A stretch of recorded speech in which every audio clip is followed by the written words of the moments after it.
Okay, let's unpack this. Have you ever, pondered those big universal questions? Life, death, what really lies beyond? What if the answers weren't just philosophical ideas, but direct communications from what's described as, well, a divine source? Today, our deep dive takes us into a truly extraordinary realm. Our mission, like always, is to pull out the most important nuggets of knowledge, the key insights from the source material. We want to give you that shortcut to being genuinely well informed, often with some pretty surprising facts along the way. And for this deep dive, we're digging into excerpts from a really remarkable book called Speaking with God by Hanshi Deena Naidu. This isn't just, a standard book. It's presented as this profound spiritual narrative, something born from really deeply personal and often quite astonishing experiences. Yeah, what's really compelling about this material, I think, is that it offers this unique, direct line, as Hanshi describes it, to spiritual understanding. It definitely challenges some conventional assumptions and invites you, the listener, to consider a reality that's, well, far beyond our everyday perceptions, a reality that perhaps opens up when someone is truly ready to listen.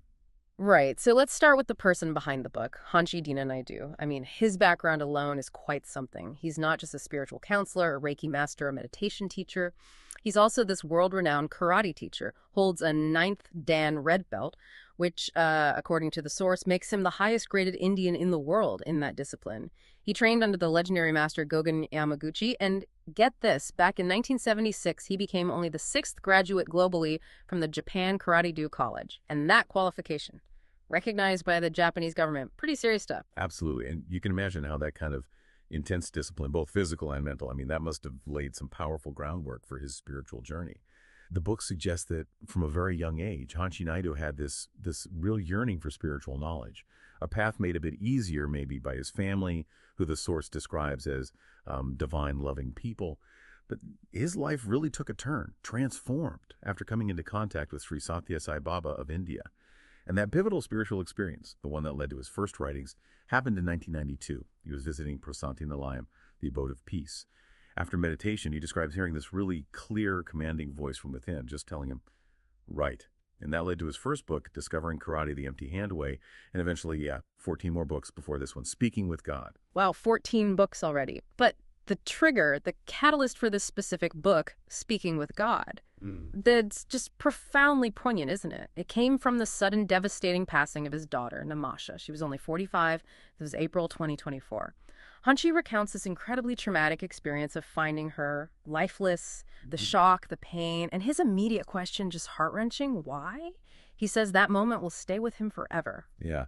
And this immense personal tragedy, Hanshi states, became the genesis, the very purpose of this book. He explains it was inspired by Namasha's passing, aiming to provide spiritual strength, some understanding of life and death, especially for those who fear passing or have lost loved ones. He really emphasizes this idea of being chosen as an instrument of delivery for divine truth and love. He stresses it's not about ego. The glory, in his view, goes to the divine. It's about being, a light for people maybe struggling with darkness, especially that fear of death. So through this incredible personal journey, this profound loss, he starts receiving these divine communications. And one of the absolute foundational insights, it really challenges our whole understanding of what it means to be human. Hanshi shares what he describes as a fundamental revelation, straight from this divine voice. We are divine in nature and only acting human. Now, for many listeners, that might be a huge reframing. How does the book kind of unpack what that truly means for our everyday lives? Well, it digs into this through the concept of all that is and all one. Yeah. Hanshi explains the divine voice helped him realize this deep, deep connectedness. Love, purity, divinity, truth, all interconnected. And realizing this, he says, broke what he calls the membrane of Maya, the illusion. Maya, the veil of illusion. Exactly. The illusion that makes us perceive separation. We think we're just human, right? Live a life, then go off to who knows where. But the truth revealed to him as he presents it is that we're actually divine beings. We're just sort of acting out these human roles within this temporary illusion. That's a really profound shift in perspective. And the source talks about our human tendency towards attachment, contrasting it directly with this divine view. Human duty, it says, is temporary. Its attachment-based love can feel heavy, binding, whereas divine duty is presented as pure, permanent love. The book explains how words like my and mine actually bind us, create this sense of conditional ownership. But thinking in terms of all one, or we, that signifies non-attachment, unconditional love, a connection to something universal. And this understanding, it connects directly to personal suffering.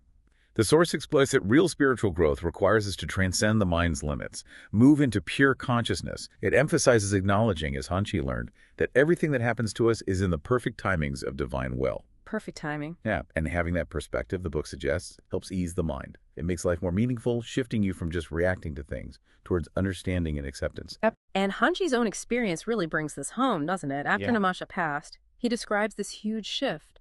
Suddenly, material things, property, fame, money, wealth, they just seemed insignificant. Their importance just plummeted. Right. His realization was that what truly matters is warm relationships with real friends and family, love for the pure of heart, and the discovery of truth. Yes. He even notes he feels this natural pull towards light now and steers away from darkness. In this perspective, it's echoed by wisdom from other spiritual teachers mentioned in the Source. You have Jesus saying, "Be in this world, but not of it." That resonates strongly. Lord Buddha's core teaching, the root of suffering is attachment, fits right in. And Lord Rama's call to stand up for what is right and be true to one's word, that aligns too. So the message weaving through these different traditions as presented in the book seems clear. Life is short, a flicker in cosmic time. And what really counts is what we learn in that flicker. Have we become a better soul? If not, Hanshi believes the cosmos just waits patiently for us to try again. Okay, let's dive deeper now into that ultimate mystery. Death. Hanshi Naidu asserts there's actually no death, only the physical body expiring. So if the body's just a temporary outfit, what exactly happens next for the soul, according to these communications he received? Well, the Source explains it as a progression. The soul moves through different light bodies. Think of them like increasingly subtle vehicles or states of being, each suited for different vibrational frequencies. So beyond our physical form, there's the astral body, often described as your energetic self, your spiritual self. It can experience different spiritual realms. The Source calls them 7 astral planes. 7 planes, okay. Then, as the soul evolves, it moves into a mental body for higher thought, and then a causal body for even deeper, more fundamental realities. And finally, there's this 5th body called Jiva, representing the absolute purest essence of existence. These aren't just abstract ideas in the book. They're presented as the soul's actual means of transport, of evolution into progressively deeper states.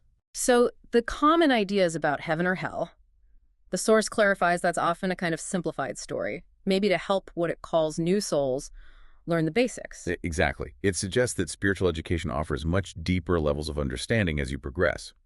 The second level, for say young souls, is understanding karma, how your actions affect your life, create challenges for your learning.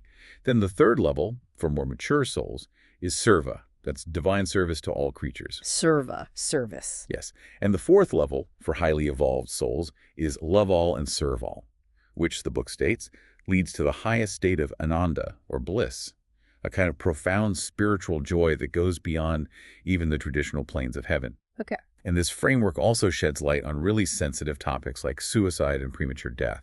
The Source explains that souls who pass in those ways might become wandering souls, or in some cases might even inhabit others if their energy centers, their chakras, are weakened. Maybe prematurely opened through things like drug or alcohol abuse, the book suggests. This can cause a lot of human suffering. So to prevent this, meditation and prayer are really emphasized as ways to strengthen your auric field. You can picture it like a protective energy layer around you, like spiritual armor. It's about respecting all life, crucially, including your own. The book is filled with what Hanshi Naidu and others describe as absolute